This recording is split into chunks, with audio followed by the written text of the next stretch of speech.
Good afternoon, Anne Arundel County. Good afternoon, America. This is Anthony Bynum for promoting Don't Get Fooled Again with Class. The name of our production company is the Glen Burnie Players.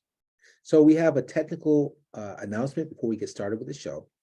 In the past, I've worked with YouTube directly to actually record the show.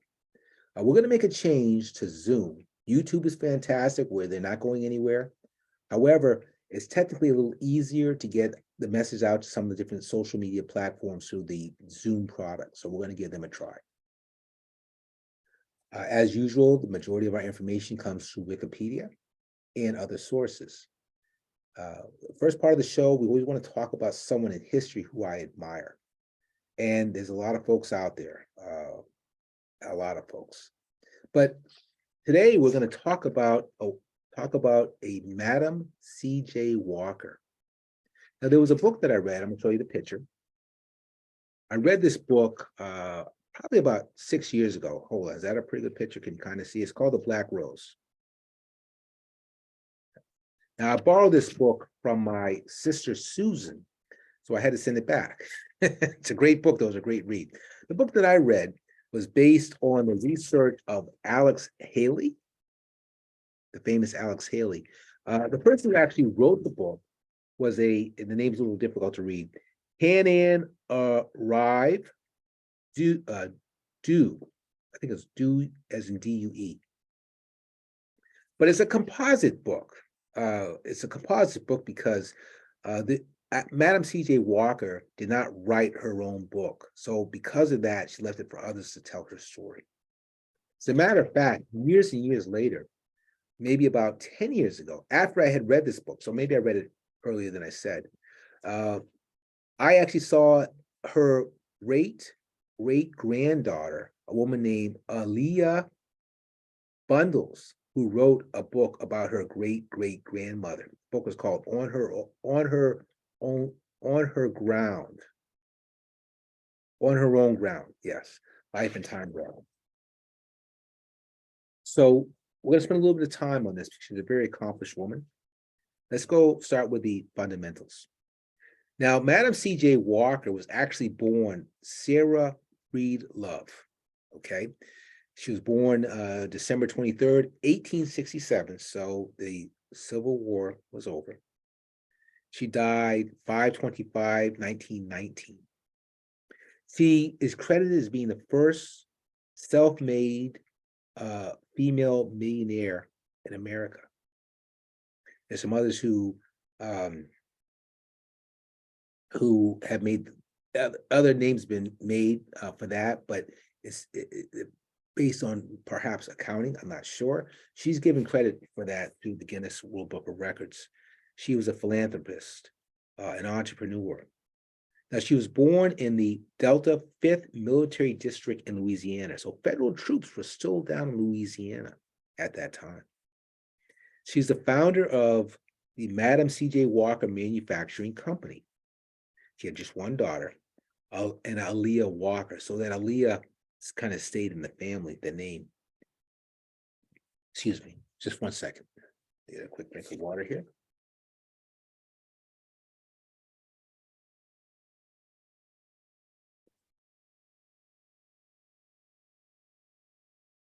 Yeah, let's continue.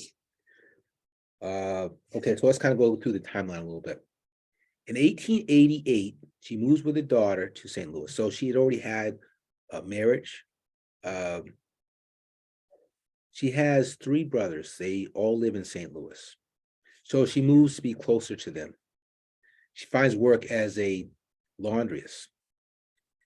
I read in the book that in those days, one of the few jobs available for Black women was that of a washerwoman. So that's just a nice way of saying washerwoman.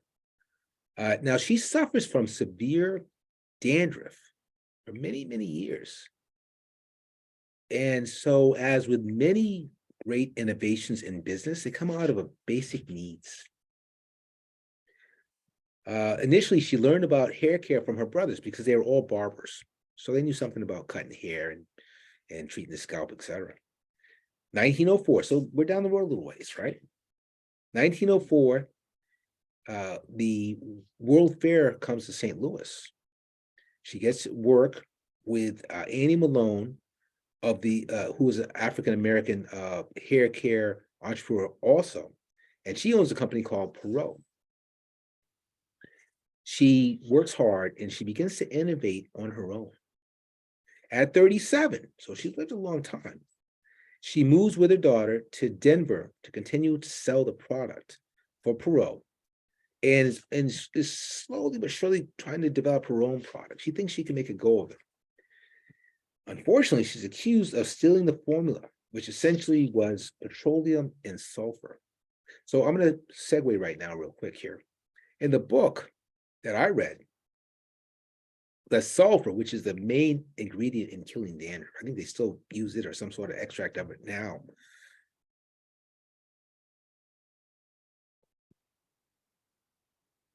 Excuse me. The idea for the sulfur actually comes from a pharmacist slash chemist who she's working with as a domestic in St. Louis. So there's some differentiation there about how it actually came to be. Well, let's go on to the next page. Here we go. So right around that time, she marries a gentleman. His name is Charles Johnson Walker. And he's also a business person. He provides advice on advertising and promotion. So let's segue. That's where she comes up with her name as Madam C.J. Walker. First, the Madam is a French name for a person who develops hair products. I think some other things also, but that's one of the ways it came from. It gives a little class to the name also. But the rest, Charles Johnson Walker. That's where the name comes from. So in 1906, and she's still working. She's working on selling her own products at this point. She's going door to door, and she's also teaching. In 1906, she develops a mail order business, and she actually leaves her daughter in charge of it back home, while her and her husband travel extensively through the South, through the East, educating Black women on hair care and selling their product. In 1908, they relocate to Pittsburgh and open a beauty parlor and establish the Leah College to train hair culturalists. She also opens the training in the Walker system. So that's what I want to talk about. The Walker system. The Walker system, how to sell this product, which means what? You're going to buy the product from her, and you're going to go out on your own, and you're going to make a way for yourself. It's the franchise. She gets credit for developing the concept of the franchise. So when you think about innovations in American business, there are probably a few that stand out. Ford's assembly line, GM's financing, the franchise. Where would McDonald's be without the franchise? Yeah, incredible accomplishment. An incredible accomplishment. So we're going to move on a little bit. Next, I always want to talk about a county, a town, or rather a town or something significant in Anne Arundel County. We're going to talk about Galesville, which is in Maryland. Now, I had never heard of Galesville, to be quite honest with you, but I'm invited to an event on Sunday. So I said, well, that's perfect. We can kill two birds with one stone. It's an unincorporated town. The last census, the population was 655 people. That's not that many people. It's 14 miles south of Annapolis. The area was an early area for a Quaker settlement in Maryland. We know who the Quakers were. We know who the Quakers are because they're still around. Once it was a thriving community for Chesapeake Bay watermen. So that's a whole lot for a town of 655 people, I think. We want to do just a couple more things here.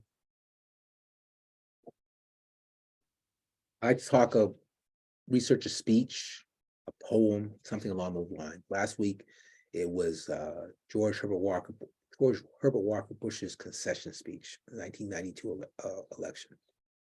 Um, we're going to talk a little bit about a accomplished woman. A little before, although their times overlapped, a little before CJ. Her name is Frances Ellen Watkins Harper. Now, I actually looked up Maryland poems, and I found out about her. But we'll look at the fundamentals first before we read a little bit from the poem. And I do apologize for a little bit of a frog in my throat.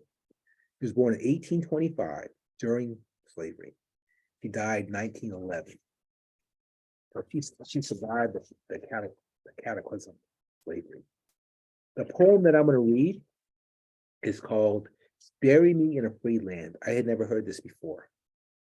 It's a powerful, powerful poem. I need to get just a little drink of water first, though. Please, excuse me just for a moment, please.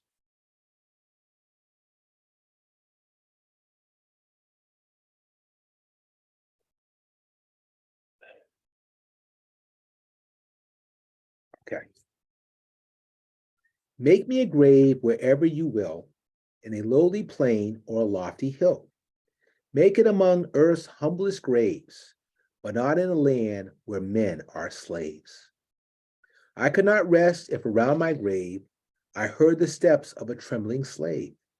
His shadow above my silent tomb would make it a place of fearful gloom.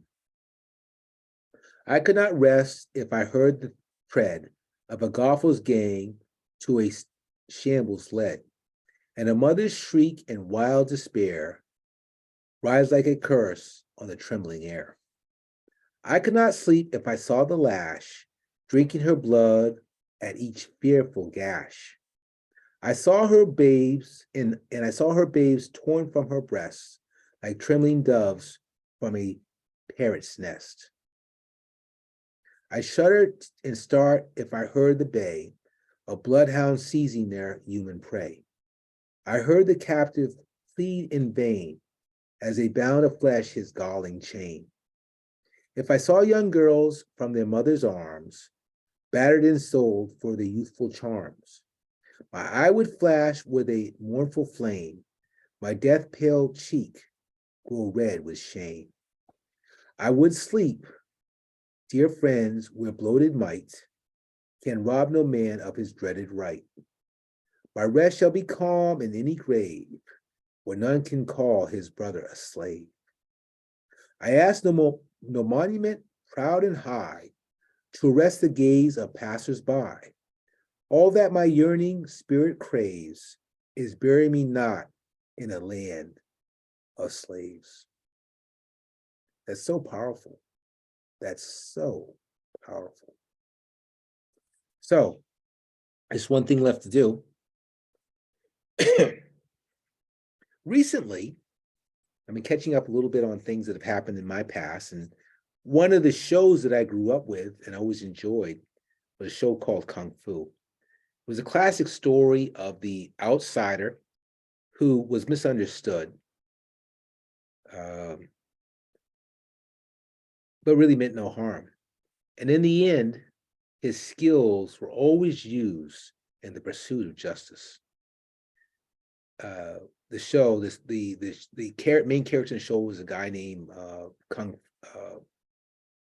Kwai Chang Kang. And Kwai Chang Kang always carried a flute around. He always had a flute.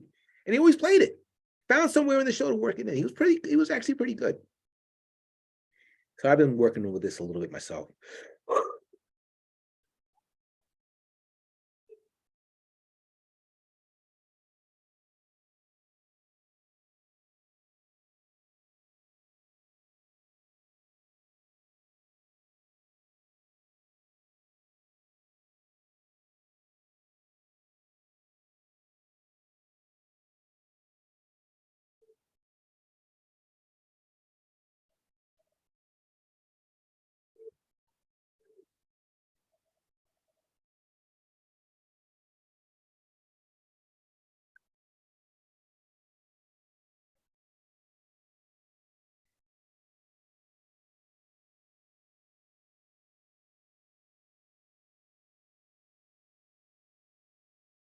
Okay.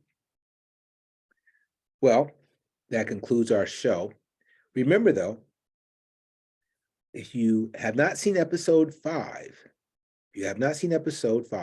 in your browser, just type in episode 5, quote, "Don't get fooled again." The show will come right up.